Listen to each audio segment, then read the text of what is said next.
नमस्कार, वंदे मातरम।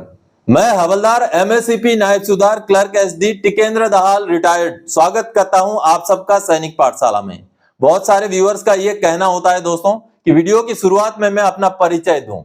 कई सारे वीडियोस में मैंने अपना परिचय दिया है, लेकिन हर वीडियो में परिचय देना जरूरी है ऐसा मैं नहीं मानता। लेकिन आज के वीडियो में आप सबको परिचय देता हूं। मैं हवलदार एमएससीपी नायब सूबेदार रैंक से रिटायर हुआ हूं। जून 2022 में रिटायर हुआ हूं। रिटायरमेंट के समय में मैं आर्टिलरी रिकॉर्ड में पोस्टेड था। मैं बाय ट्रेड क्लर्क हूं दोस्तों, और लगभग 18 साल की सर्विस करने के बाद मैं रिटायर हुआ हूं। चलिए आज की वीडियो की जानकारियों के आगे बढ़ेंगे दोस्तों। 3 महत्वपूर्ण जानकारियां हैं जैसे आप बोर्ड पर देख पा रहे हैं दोस्तों। 12 मार्च 2025 को मैंने एक जानकारी दी थी, जिस जानकारी के ऊपर कार्रवाई 12 मार्च को एक पेंशनर ने की और उसका असर हुआ 21 मार्च को। पीएओआर ने बोला हम आपको एरियर का भुगतान कर देंगे, इतना एरियर है। सीआईएलक्यू और एचआरए का एरियर 2006 से 2017 तक पेंशनर्स को लागू है। इसको लेकर के मैंने लेटर भी दिखाया, आपको जानकारी दी। उसके लिए और एक जानकारी आपको आज के वीडियो में दूंगा दोस्तों। और साथ ही साथ लाइफ एक्सपेक्टेंसी, यानी कि हम जिंदा कितना रहते हैं, खास करके पूर्व सैनिक रिटायरमेंट के बाद कितना जिंदा रहते हैं, इसका ताल्लुक है एडिशनल पेंशन के साथ। जी हां दोस्तों, 5वें पे कमीशन में खास करके पूर्व सैनिकों के लिए यह रिकमेंडेशन हुआ था कि वो रिटायरमेंट के बाद कम जीवित रहते हैं, तो इस वजह से उनको एडिशनल पेंशन जल्दी दिया जाए, लेकिन नहीं माना गया। अब 8वें पे कमीशन में इस मुद्दे को जोर शोर तरीके से उठाना पड़ेगा और पूर्व सैनिकों को 65 साल से एडिशनल पेंशन शुरू कराने की मांग रखनी पड़ेगी दोस्तों। बेहद महत्वपूर्ण बात है, यह भी बेहद महत्वपूर्ण फैक्ट है, पॉइंट है। आगे बकायदा बिल्कुल भरोसेमंद दस्तावेजों के साथ, रिपोर्ट्स के साथ आपको समझाऊंगा दोस्तों। और साथ ही साथ पूर्व सैनिकों ने कल कमाल कर दिया, अब सरकार की बारी है। जी हां, इसके बारे में भी आगे जानकारी हासिल करेंगे, क्योंकि पूरा मीडिया में छाया हुआ है कल का पटियाला का धरना प्रदर्शन। आगे बढ़ेंगे इन्हीं विषयों को लेके। आगे बढ़ने से पहले हमेशा की तरह मेरा आप सबसे आग्रह है, अगर सैनिक पाठशाला चैनल का वीडियो आप पहली बार देख रहे हैं या अभी तक चैनल को सब्सक्राइब नहीं किया है, तो चैनल के साथ जुड़े रहने के लिए, इसका हिस्सा बने रहने के लिए और आपसे जुड़ी हुई भरोसेमंद ऑथेंटिक जानकारियों को पाते रहने के लिए चैनल को सब्सक्राइब जरूर करें। चलिए आगे बढ़ते दोस्तों। सबसे पहली जानकारी, पूर्व सैनिकों ने कमाल कर दिया। क्या अब होगा बड़ा एक्शन?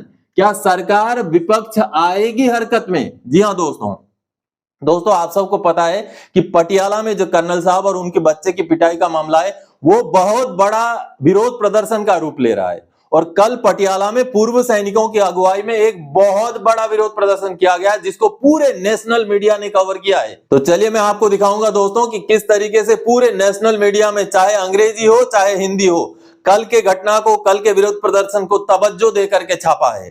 अब दोस्तों क्या सरकार हरकत में आएगी? क्या पक्ष के हो या विपक्ष के हो, सांसद क्या हरकत में आएंगे? और संसद सत्र चल रहा है, संसद के सत्र में क्या पूर्व सैनिक और सैनिकों की भलाई के लिए कोई कानून बनाने का प्रस्ताव रखेगा कोई? चलिए पहले रिपोर्ट देखते हैं दोस्तों। कल पटियाला में पूर्व सैनिकों द्वारा जो धरना प्रदर्शन किया गया वो कमाल का था, क्योंकि आप अगर देखेंगे तो आज के जो अखबार हैं वो पूरे भरे पड़े हैं, पूरे नेशनल मीडिया भरा पड़ा हुआ है कल के विरोध प्रदर्शन को लेकर के। कर्नल साहब और उनके बच्चे की पिटाई के विरोध में पटियाला के डीसी ऑफिस के बाहर जो धरना प्रदर्शन किया गया, उसने एक बड़ा रुख अख्तियार कर लिया है। क्योंकि आप देखिए यहाँ पर, अगर मैं अंग्रेजी अखबार की बात करूं तो times of India, the news Indian express, the Hindustan times, the Tribune, the Indian express, the print India today से लेकर के आप जितने भी अंग्रेजी अखबार हैं, डेक्कन हेराल्ड से लेकर के हर अखबार ने कल के इस खबर को प्रमुखता से छापा है। अब दोस्तों मैं आपको कुछ हिंदी के अखबार दिखाना चाहूंगा, यानी कि आज पूरा मीडिया पटियाला वाले उस विरोध प्रदर्शन की खबर से भरा पड़ा है। जी हां, चलिए मैं हिंदी के अखबारों के कुछ सुर्खियां आपको दिखाता हूं। अब ये आप देख पा रहे हैं हिंदी के अखबार, Aaj Tak, Jansatta, the print Hindi, NDTV, Amar Ujala, Hindustan. आप किसी भी अखबार को उठा के देख लीजिए, कल के घटना को, कल के विरोध प्रदर्शन को, पंजाब केसरी, हर अखबार ने तवज्जो दी है। इसका मतलब है ये बिल्कुल सही समय आ गया है। अब मीडिया का भी कवरेज मिल चुका है। अब सैनिकों, पूर्व सैनिकों के खिलाफ जो अत्याचार हो रहे हैं उसको लेकर के सख्त कानून संसद द्वारा बनाया जाना बेहद ज्यादा जरूरी है। यही एक अच्छा मौका है। मीडिया ने तो अच्छा कवरेज दे दिया है, अब इस मुद्दे को संसद के अंदर उठाना पड़ेगा। मैं अपील करता हूं जितने भी सांसद हैं, अगर पूर्व सैनिकों के प्रति आपका प्यार है, आपका समर्पण है, आपका सम्मान है, तो इस मुद्दे को संसद में जरूर रखिए ताकि सख्त कानून बन सके, arm forces personal prevention of atrocities act लाया जा सके। चलिए आगे बढ़ते हैं अगली जानकारी की ओर। वह CILQ HRA SBA का एरियर मिलेगा पेंशनर्स को। 2006 से 2017 के बीच का एरियर समझे किनको लागू है। क्या सर्कुलर 631, सर्कुलर 568, OROP से भी पेंशन बढ़ोतरी पर भी मिलेगा यह एरियर। दोस्तों आज से लगभग 12-13 दिन पहले मैंने एक जानकारी लेटर के आधार पर आपको दी थी। जी हां, और जानकारी थी अगर आपका बेसिक पे पेंशन आने के बाद बढ़ता है तो आपका CILQ HRA का भी एरियर मिलेगा, क्योंकि इसको 7वें पे कमीशन के बाद तो दे दिया गया, लेकिन जनवरी 2006 से लेकर के जून 2017 तक का एरियर का भुगतान नहीं किया गया।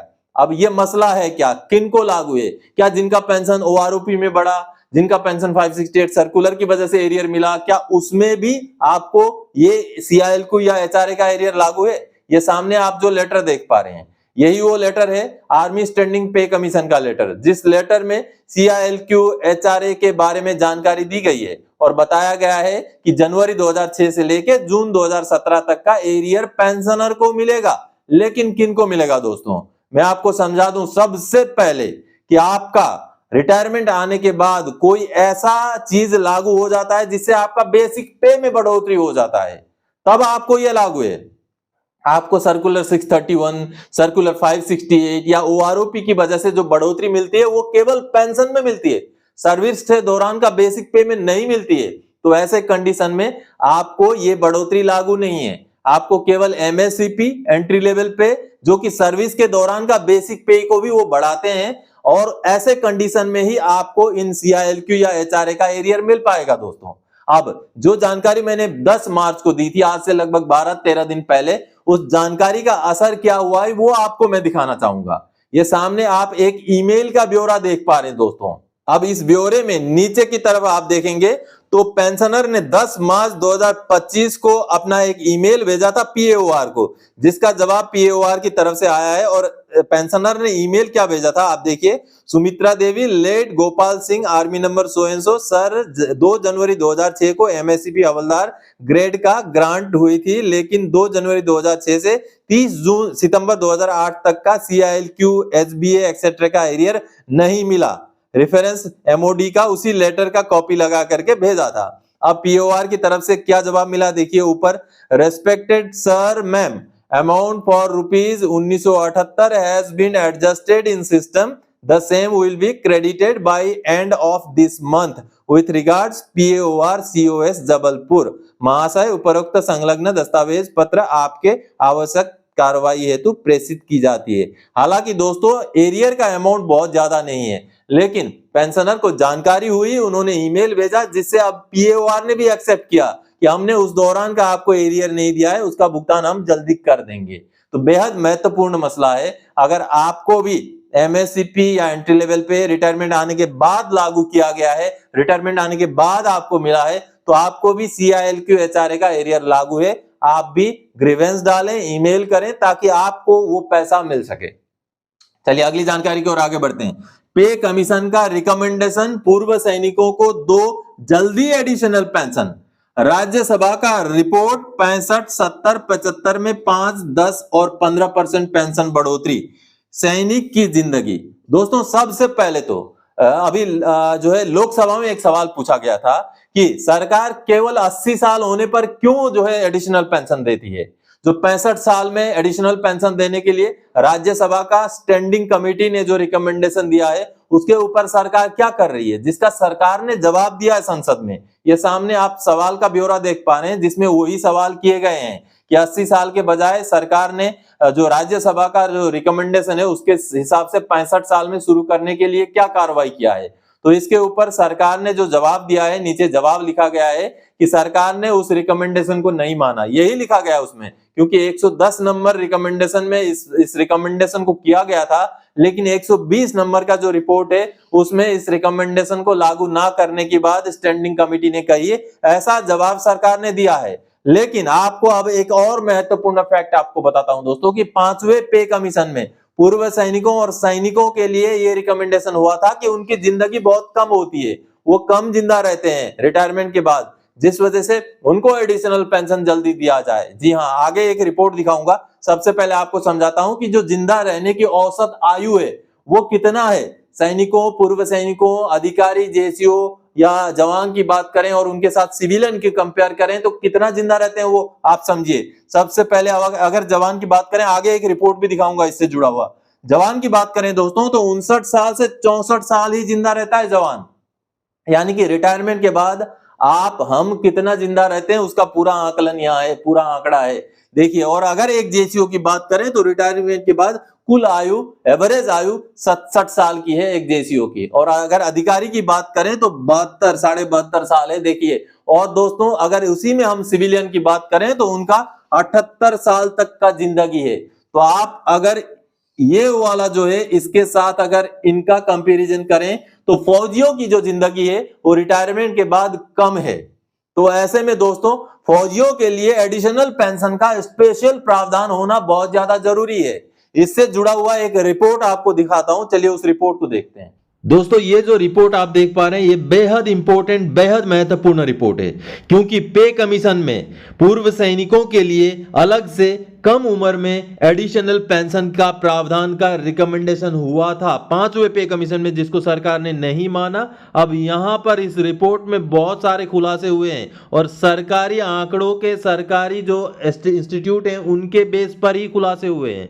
पूर्व सैनिक अगर सिविलियन के साथ कंपेयर करें तो उनकी जिंदगी रिटायरमेंट के बाद कम होती है, जिस बात को इस रिपोर्ट में दर्शाया गया है। आप देख पा रहे हैं ये रिपोर्ट थोड़ा पुराना है, सितंबर 2013 का रिपोर्ट है। आप देखिए, the government continues to deny both serving and retired soldiers their rightful pay and perk and has quietly buried a fifth pay commission study which found that they had a much lower life expectancy than their civilian counterpart। यानी कि यहां पर खुलासा किया गया है कि जो सिविलियन आफ्टर रिटायरमेंट जीता है उससे फौजी बहुत कम जीता है, चाहे वो अधिकारी हो, जेसीओ हो, जवान हो, और खास करके जवान तो और भी कम जीता है, जिसको यहाँ पर पूरा डिटेल्ड रिपोर्ट को यहाँ पर रखा गया है दोस्तों। और यहाँ पर अगर आप देखेंगे तो इस रिपोर्ट को लेकर के उस समय में मेजर जनरल सतवीर सिंह और दूसरे मेजर जनरल सुरजीत सिंह, इन्होंने इस रिपोर्ट को लगा करके क्लेम भी किया था कि जो फौजी होते हैं उनका लाइफ एक्सपेक्टेंसी कम होता है, इस वजह से उनको एडिशनल पेंशन पहले दिया जाए, लेकिन उस समय में सरकार ने नहीं माना था। अब यहाँ पर आप देखेंगे तो पूरा ये लिखा हुआ है कि फिफ्थ पे कमीशन, ये देखिए फिफ्थ सेंट्रल पे commission, the committees report was prepared in consultation with the institute of applied manpower research.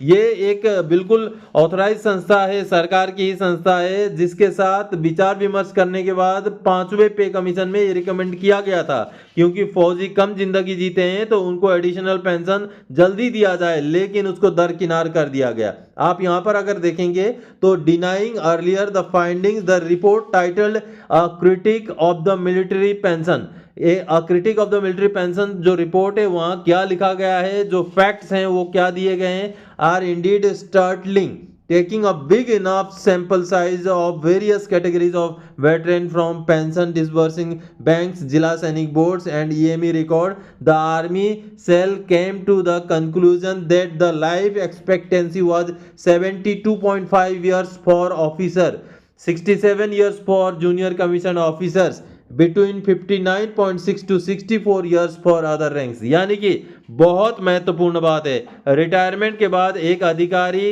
72.5 साल जीता है, एक जेसीओ 67 साल जीता है और एक जवान 59 साल से लेकर 64 साल तक जीता है। ये बेहद महत्वपूर्ण फैक्ट है दोस्तों। अगर उसी के साथ कंपेयर करें तो जो सिविल के जो एम्प्लॉय होते हैं या सिविल के जो पेंशनर होते हैं वो 77 साल तक जीते हैं, 77 से 18, और रेलवे की बात करें तो 78 साल तक जीते। कि फौजी की जो जिंदगी है वो औसतन कम है, और ये आंकड़े बोलते हैं। अगर आंकड़े ऐसा बोलते हैं तो कहीं ना कहीं पे कमीशन में, 8वें पे कमीशन में उन्हीं आंकड़ों के बेस पर इस मुद्दे को उठाना बहुत ज्यादा जरूरी है।